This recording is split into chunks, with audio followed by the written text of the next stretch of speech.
아이고, 남부선교회 성도 여러분 안녕하십니까? 또 다시 뵙게 돼서 감사하고 반갑습니다. 제가 사실 외모가 좋지 못하기 때문에 소리만 나게 하고 싶은데 또 그렇게 하면 또 서로 불편하다고 해서 할 수 없이 이렇게 동영상으로 촬영하게 됐습니다.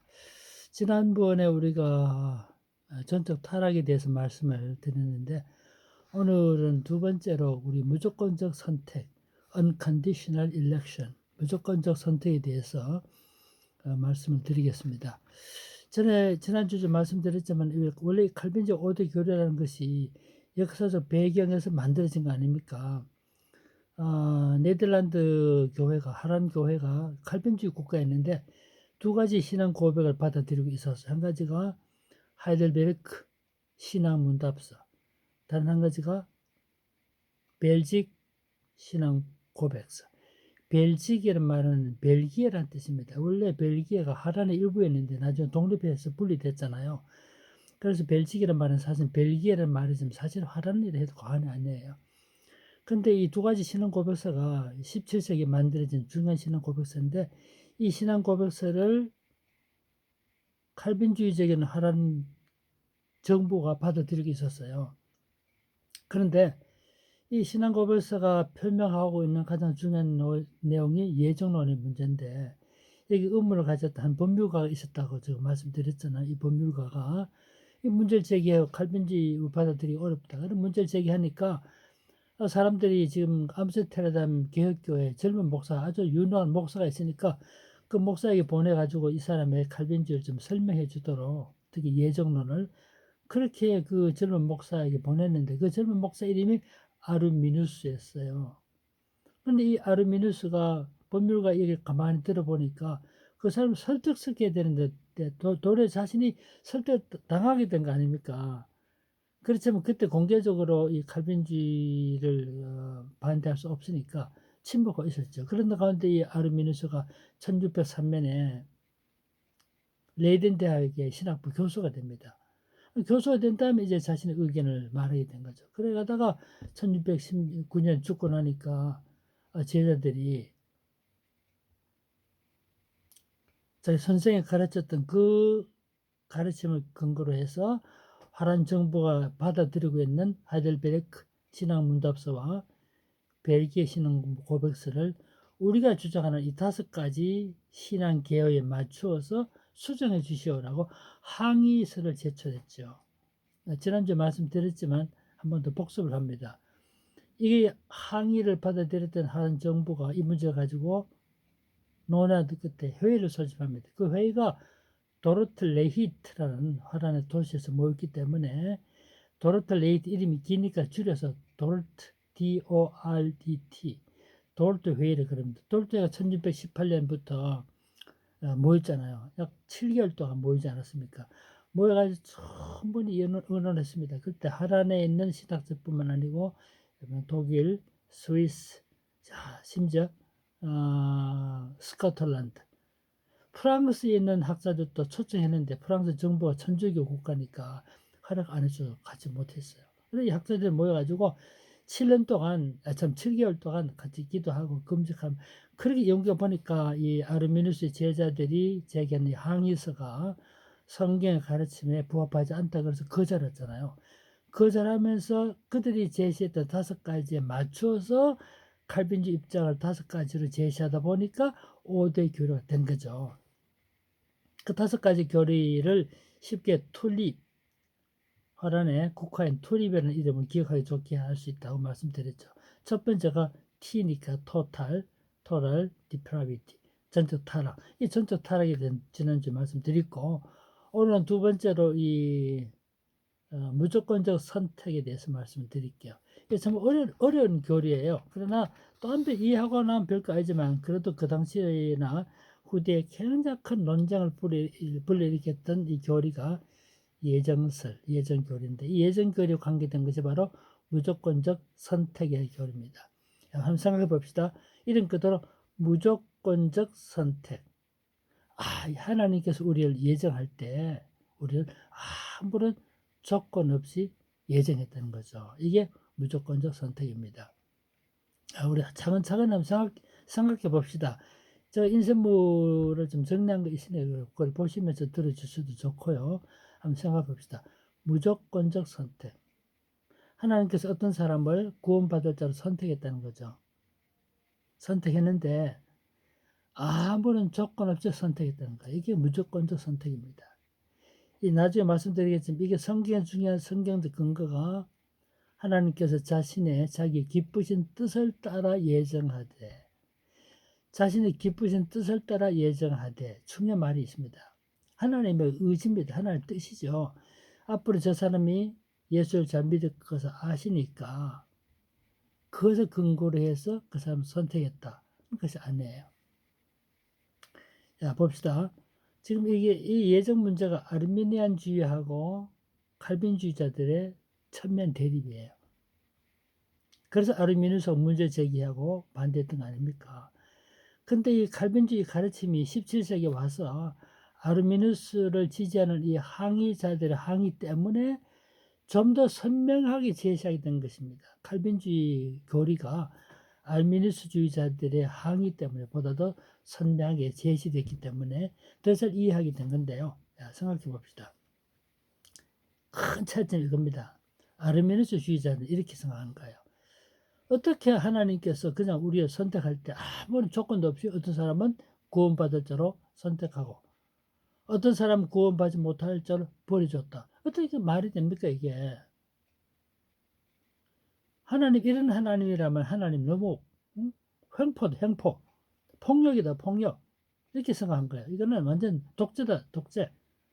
저 사람이 앞으로 신앙생활을 잘할 걸 아시니까 그것을 근거로 그 사람은 구원받을 자로 선택했고 저 사람 예수 안 믿고 못된 짓만 하고 돌아다닐 것을 하나님 아시니까 전능하신 하나님이니까 아시니까 그것을 근거로 그 사람은 버려줬다라고 말하면 그거는 이해할 수 있겠는데 아무런 근거도 없이 아무 조건 없이 어떤 사람은 선택했고 어떤 사람은 유기했다 받아들일 수 없다는 거죠.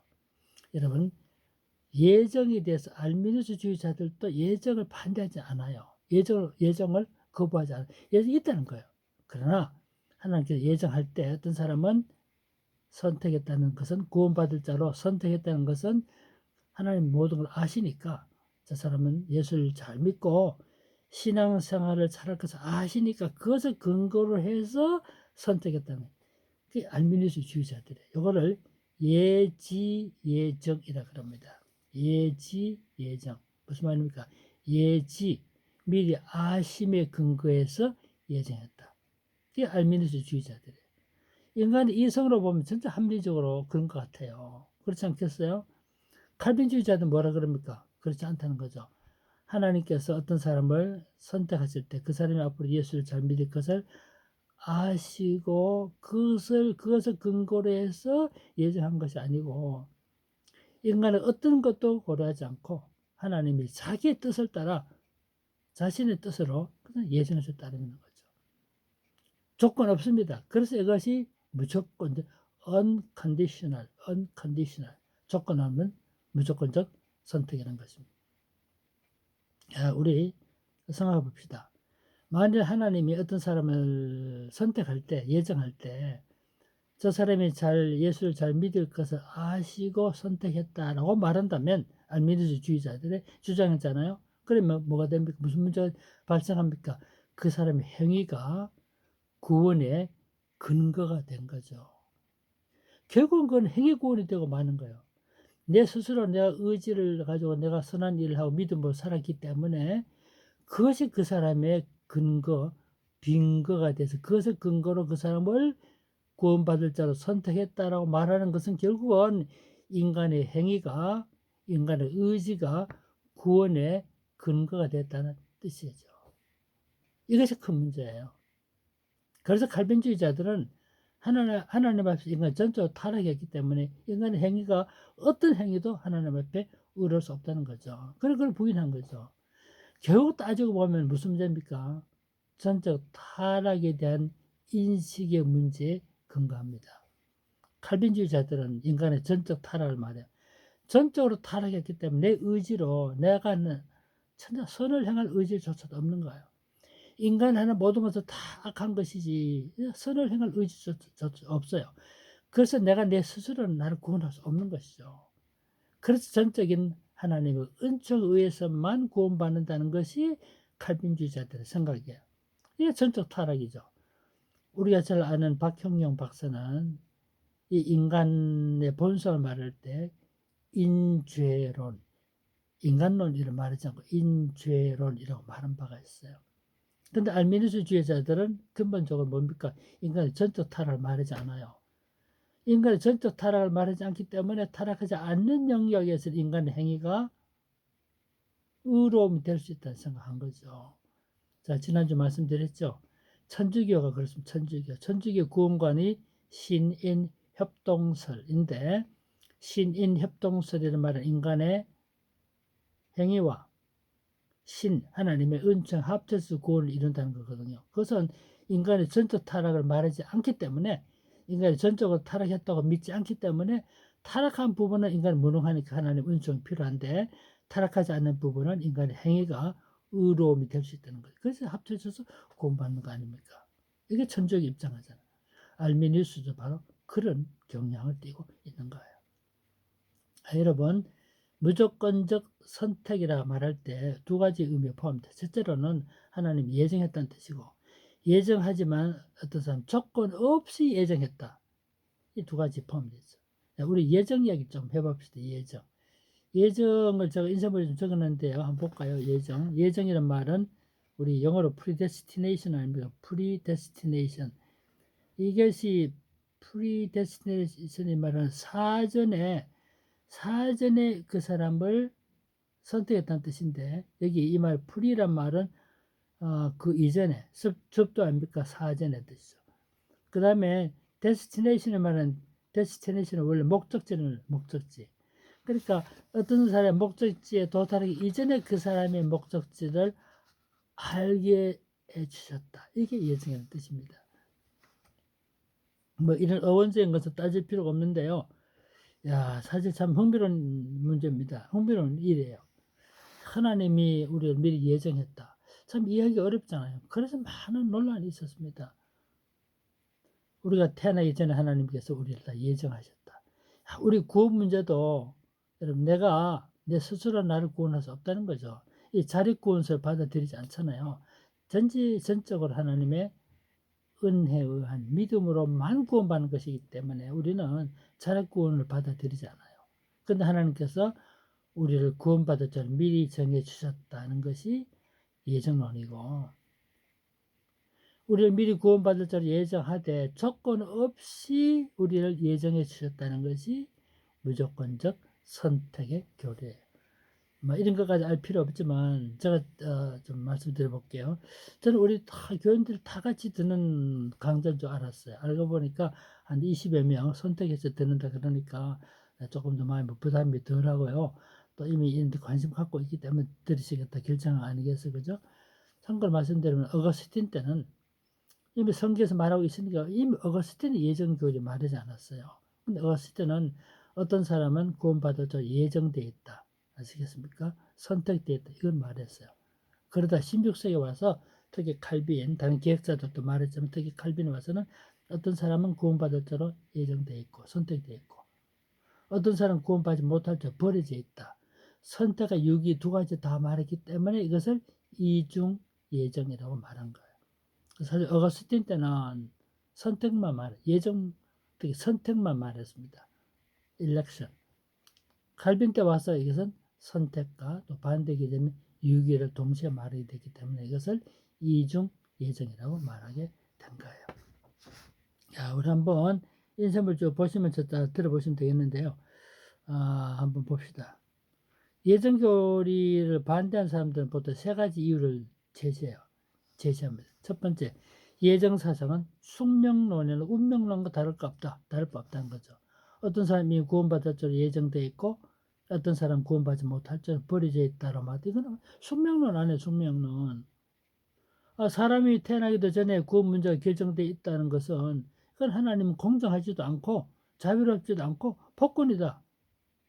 이렇게 주장했던 거죠. 두 번째, 이런 말 합니다. 예정 교리에 대해서는 신학자들 혹은 교회 지도자들 간에 일치된 견해가 없다. 그렇기 때문에 받아들일 수 없다 말합니다. 사실 그런 점이 있긴 있어요. 실제 모든 사람이 다 예정을 받아들이는 거 아니잖아요. 우리나라도 사실 감리교, 또 성결교가 바로 알미니안주의적이에요. 그러다 보니까 예정론에 대해 우리와 다릅니다. 우리는 무조건적 선택, 무조건적 예정을 말하는데 저들은 조건을 말합니다. 그 조건은 뭡니까? 아까도 말했지만 이 사람 예수를 잘 믿어서 알고 그것을 근거로 예지의 근거에서 예정했던 주장하는 거죠. 그런데 이 견해에 대해서 의견을 분분하니까 이거는 일치된 견해 아니기 때문에 받아들일 수 없다. 그렇게 해서 예정교회를 반대하는 사람들이 그것을 두 번째 이유로 제시하고 있는 거죠. 세 번째로는 예정교회를 받아들이면 전도와 선교를 무력화시킨다. 이런 말을 해요. 실제로 과거에 그런 사람이 있긴 있었어요. 무슨 말이냐면요. 설명해 볼게요. 어떤 사람은 구원받을 자로 예정되어 있고 어떤 사람은 구원받지 못할 자로 버려져 있다면 전도할 필요는 뭐 있습니까? 하나님께서 어떤 사람을 구원하시기로 예정되어 있다면 그 사람은 어쨌든 구원받게 될 거 아니에요. 어떤 사람 구원받지 못할 자로 버려져 있다면 전도한다고 해서 그 사람 구원받게 됩니까? 그럴 필요 없다는 거죠. 그래서 예정교리는 전도 선교의 의지를 약화시킨다. 이렇게 주장해 왔던 거죠.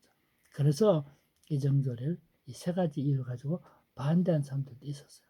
근데 사실은 그렇지 않습니다. 우리가 하나님이 예정을 말하고 선택을 말하지만 누가 구원받을 자로 선택된지 우리는 모르는 거예요. 진짜 아무도 모릅니다. 지금 죄를 지고 악한 일 한다 해도 그 사람이 선택받은 사람일 수 있는 거거든요. 지금은 선을 행하고 바르고 살고 있는 것 같지만 그 사람도 구원받지 못할 자일 수도 있는 거예요. 진짜 다른 거는 몰라도 인간의 구원 문제에 대해서 우리는 진짜 아무도 알지 못해요. 그렇기 때문에 누가 구원받을 자로 예정되어 있는지 선택된지 알 수 없기 때문에 우리는 온천에 다니며 만면에 복음을 전하라는 이 복음을 전하는 도리밖에 없는 거죠. 믿는 자는 구원을 얻는다는 이 확신을 가지고 그냥 복음을 전할 수밖에 없어요. 예정교회를 받아들여도 누가 예정되는지 누가 구원받지 못할 자로 선택되지 못했는지 알 수 없기 때문에 온천에 다니며 만민의 복음을 전하는 그 복음에 순종할 수밖에 없는 거죠.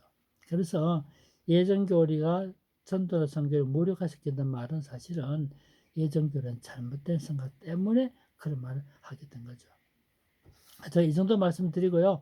진짜 우리 예정교리를 성경으로 한번 따져봅시다. 제일 중요한 건 이겁니다.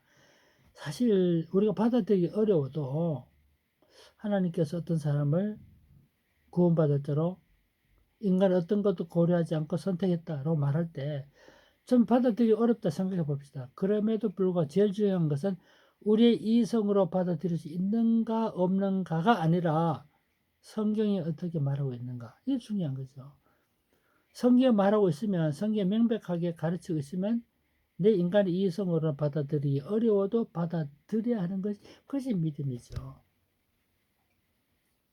내 이성적으로 아무리 잘 이해하고 받아들였어도 성경이 아니라고 하면 그건 아닌 거예요.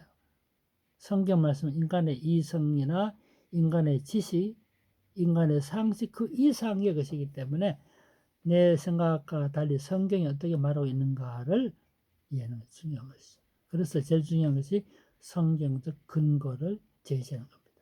몇 가지만 살펴봅시다. 먼저 사도행전 13장 48절인데요. 이방인이 듣고 기뻐하며 하나님의 말씀을 찬송하며 영생을 주시기로 작정된 자는 다 믿더라. 바울이 1차 전도여행 했을 때 그때 된 결과에 대한 보고인데요. 이방인이 하나님의 말씀을 듣고 기뻐했는데 찬송하고 했는데 핵심이 겁니다. 영생을 주시기로 작정된 자, 예정된 자는 뜻입니다. 영생을 받도록 예정된 자는 결국 믿게 되더라는 거죠. 이 본문을 근거해서 보면 예수 믿지 않는 사람은 1차적으로 그렇게 복음 전에 예수 믿지 않은 사람은 선택되지 못했을 가능성이 있다는 말을 할 수 있는 거죠. 이거 보면 영생을 주시기로 작정된 영성계 보니까 appointed 지적된 자, 작정된 자는 다 믿더라. 예정을 말하고 있잖아요. 요한복음 15장 16절입니다. 너희가 나를 택한 것이 아니요. 선택은 말하는 선택. 너희가 선택한 건 아니라는 거죠. 내가 너희를 택하여 세웠나니 이는 너희로 가서 열매를 맺게 하고 또 너희 열매가 항상 있게 하여 내 이름으로 아버지께 무엇을 구하든지 다 받게 하려 하면. 이 중요한 말이 우리가 하나님을 선택한 것은 하나님이 우리를 선택해서 택해서 구원받을 자로 하나님 일꾼으로 세워줬다는 거죠. 선택의 교리를 말하고 있는 거죠. 로마서 8장 29절입니다.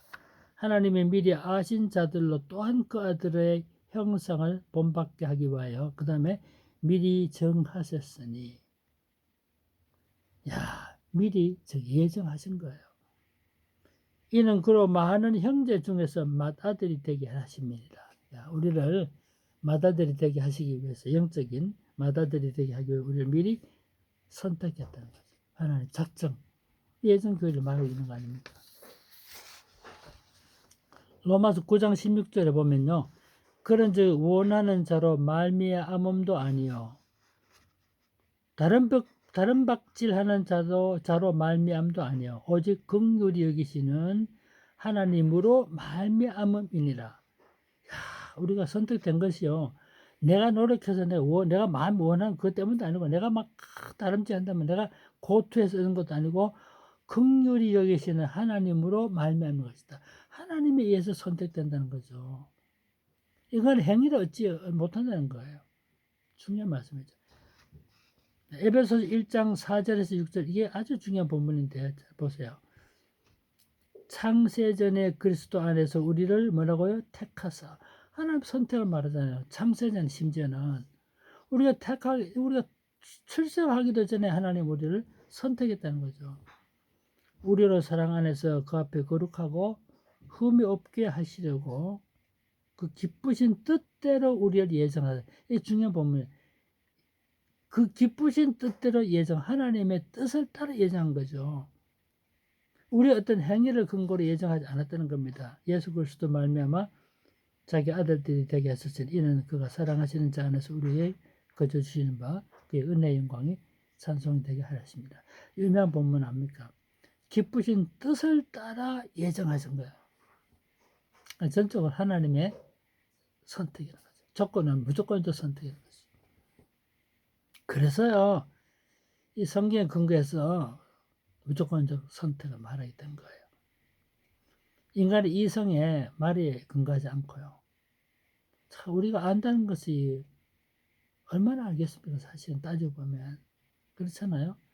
이런 박사로 많이 알면 그렇지 않습니다. 박사할 때 박이란 말이 사실 넓을 박사인데 넓게 압니까? 사실은 진짜 자기가 전공한 자만큼 하는 거죠. 재미있는 말로 개미 뒷다리 발톱만큼. 우리 많이 아는 것 같아도 사실 이 넓은 지구상에 그 얼마 됩니까 그게. 진짜 겸손하게 개미 뒷다리에 발톱만큼 알고 있는데도 마치 다 아는 것처럼 인간이 이성으로 못하는 거죠. 우리 이성의 한계 안에서 이해 못하죠. 진짜 하나님의 말씀이 어떻게 가르치고 있는가 중요한 거예요. 이 보면 하나님께서 우리 선택하시되 자신의 기쁘신 뜻을 따라 선택하셨다. 예정하셨다. 라고 말하고 있잖아요.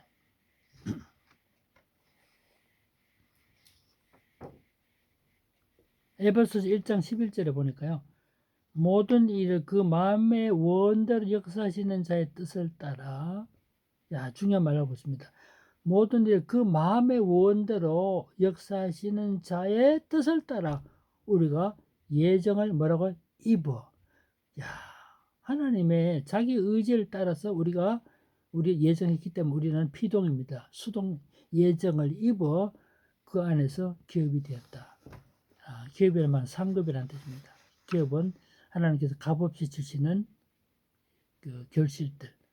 우리 가나안 땅에 들어갈 때 내가 돈 주고 사지 않았잖아요. 땅 분배받았죠. 분배받은 땅은 기업이라고 합니다. 기업이 지금 사업 엔터프라이즈인데 성경에서 말하는 기업이라는 것은 값없이 분배받은 토지예요. 값없이 주어진 결실들을 기업이라고 합니다. 모든 일을 그 마음의 원대로 하나님 기쁘신 뜻이에요. 원대로 역사하시는 자의 뜻을 따라 우리가 예정을 입었다. 하나만 더 말씀드릴게요. 디모데후서 1장 9절인데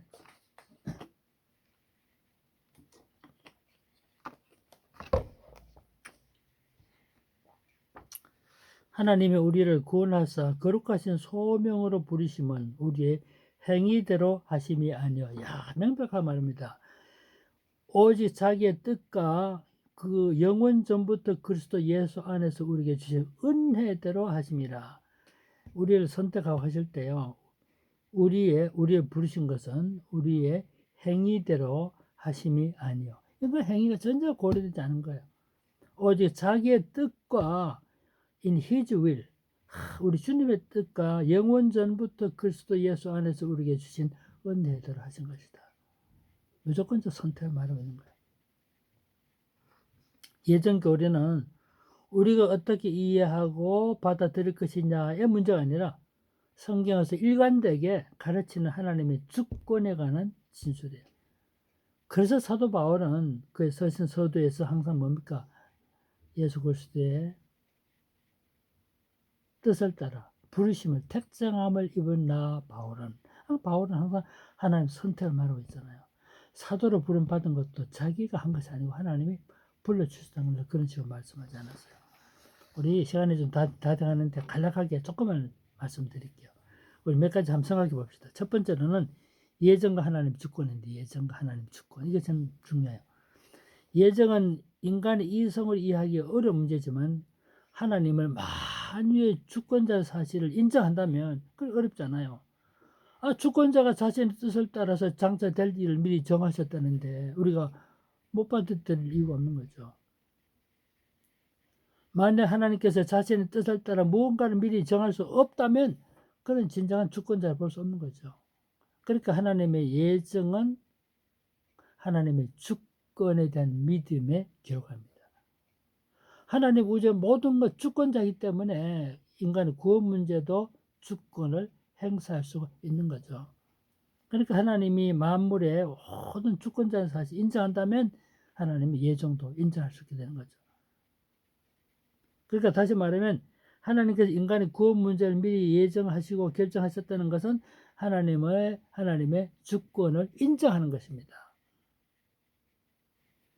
만약 어떤 사람의 구원 문제를 당사자의 행위나 의지에 따라서 결정된다면 하나님은 피조물에 대해서 완전한 주권을 행사한다고 볼 수 없는 거 아닙니까?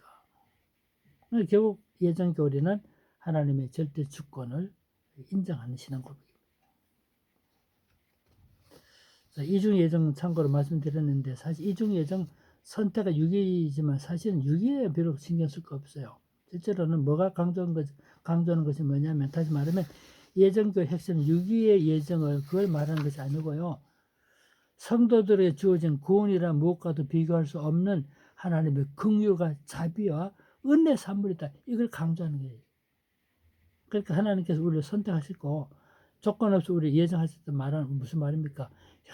정말 우리는 하나님의 자비하심을 감사할 수밖에 없는 거죠. 내가 뭐 잘난 것도 없고 잘한 일도 없는데도 불구하고 나를 하나님 구원받은 백성 불러주신 그 자체는 감사할 도리밖에 없다는 이런 주장이에요. 그래서 예정교리가 실제로 어떤 효과가 있냐면 첫째로는요, 우리를 항상 하나님 앞에서 겸손하고 감사한 삶을 만들어줘요. 내가 잘해서 얻은 것이라면 내 자랑이지만 내 잘한 것 아무것도 없는데 조건 없이 나를 구원받을 자로 선택해 주시기 때문에 겸손하게 만들어주고 감사할 수밖에 없죠. 두 번째로는 우리를 구원에 대한 확신을 심어줍니다. 우리가 믿음으로 살고 내가 안에 성령께서 역사하실 때 내가 택함받은 백성이구나 그런 확신을 갖게 되잖아요. 이것이 구원받은 백성으로서의 확신을 갖고 살게 만들어줘.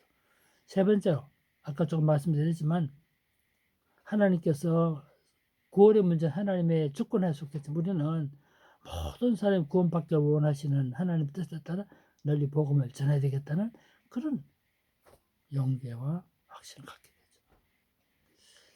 짧은 시간이지만 경청해 주셔서 감사하고요.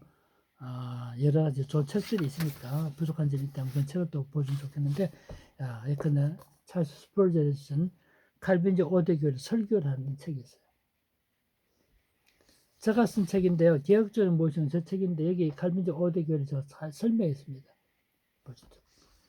우리가 믿는 장로의 신앙 고백을 잘 설명한 웨스트민스터 신앙 고백서를 강의한 책이었어요. 하나만 더 말씀드리면 칼빈주의자가 본 알미니안주의 두 신학책을 잘 비교한 책이 있습니다. 이런 것을 보시면 다소 도움이 되겠습니다. 경청해 주셔서 감사합니다. 안녕히 계십시오.